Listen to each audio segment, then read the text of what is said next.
KP update में आप सभी का स्वागत है। मैं हूं पूजा और आप देख रहे हैं केपी न्यूज 24/7। बसवा कल्याण में डीसीपी JS न्यामगौड़ा ने चेतावनी दी कि बिना किसी वजह के सोशल मीडिया पर सांप्रदायिक सद्भाव को नुकसान पहुंचाने वाले संदेश फैलाने वालों के खिलाफ सख्त कार्रवाई की जाएगी। शहर के CPI ऑफिस एरिया में आयोजित शांति बैठक में बोलते हुए उन्होंने सलाह दी कि समाज में शांति और व्यवस्था बनाए रखने के लिए सभी को सहयोग करना चाहिए। बैठक में तहसीलदार दत्तात्रेय गादा, नगर आयुक्त राजू डी बनकर, CPI अली साहब, PSI अमरीश वाघमोरे सहित प्रमुख हस्तियां और गणमान्य लोग शामिल हुए।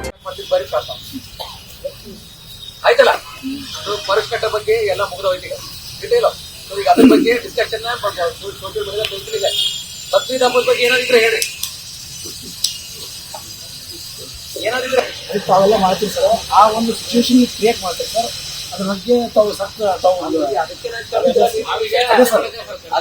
ನಾನು ಮಾತಾಡ್ತೀನಲ್ಲ ಅದೇ ಸರ್ ಅದಕ್ಕೆ ಕರೆದು ಮಾತಾಡ್ತಿದ್ರಿ ಈಗ ಮಂಗಳೂರು ಯಾರು ಮಾತಾಡೋದು ಯಾರು ಸರ್ ಈಗಲೇ ಹೇಳಿದ್ರು ಅಭಿವೃದ್ಧಿ ಬಗ್ಗೆ ಮಾತಾಡೋದಿತ್ತು ಅದ್ರ ಬಗ್ಗೆ ಇದ್ರ ಬಗ್ಗೆ ಸೋಷಿಯಲ್ ಮೀಡಿಯಾ ಅವ್ರವ್ರ ಹಕ್ಕವ್ರಿಗಿದೆ ಅವ್ರು ಮಾತಾಡ್ತೀವಿ ಒಳ್ಳೆ ಮಂಗಳೂರು ಆಗಬಾರ್ದು ಅಂತ ಹೇಳ್ತಾ ಇದ್ರೆ ಮಂಗಳೂರು ಆಗಿದೆ ಅಂತ ಹೇಳಿಲ್ಲ ಮಂಗಳೂರು ಆಗಬಾರ್ದು ಗೊತ್ತಿಲ್ಲ ಬೇರೆ ಒಂದೇ ವಿಷಯ ಬಂದ್ರೆ ಶುರು ಆಯ್ತಿಲ್ಲ ಒಂದು ವಿಷಯ ಬಂದ್ರೆ ಬಿಟ್ಟರೆ ಏಟಾಕ ಅದು ಹೇಳ್ತಿದ್ದೆ ನಾವು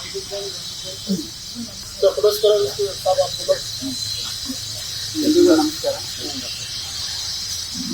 ಈ ದಿನ ನೀವೆಲ್ಲರೂ ಶಾಂತಿ ಸಭೆಗೆ ಆಗಮಿಸಿದ್ದಕ್ಕೆ ಎಲ್ಲರಿಗೆ ಧನ್ಯವಾದಗಳನ್ನು ತಿಳಿಸ್ತೇನೆ. ನಾವು ಗಣೇಶ ಹಬ್ಬ ಬೇರೆ ಹಬ್ಬಕ್ಕೆ ಶಾಂತಿ ಸಭೆ ಮಾಡ್ತೀವಲ್ಲ, ಆ ಸ್ಪಿರಿಟ್ ಇದರಲ್ಲಿ ಸ್ವಲ್ಪ ಅಂದರೆ ಅಲ್ಲಿ ಏನಾಗಿತ್ತು, ಶಾಂತಿ ಸಭೆ ನಾವು ಮಾಡಬೇಕಾದ್ರೆ ಎಲ್ಲರೂ ತಯಾರಾಗಿ ನಾವೆಲ್ಲರೂ ಕರೆಕ್ಟಾಗಿ ಆಚರಣೆ ಮಾಡ್ಕೊಂಡು ಹೋಗ್ತಿದ್ದೀವಿ ಅಂತ ಹೇಳ್ತಿದ್ರೆ, ಸೊ ನಮ್ಗೆ ಯಾವುದೇ ಅಂಜಿಕೆ ಅಳುತ್ತಿದ್ದೇನೆ ಕಾರ್ಯಕ್ರಮ ಆಗ್ತಿದ್ವಿ. ಅದೇ ರೀತಿ ಪೊಲೀಸ್ ಇಲಾಖೆಯಿಂದ ಮತ್ತೆ ನಾವು ಶಾಂತಿ ಸಭೆ ಮಾಡಿದ್ದೀವಿ.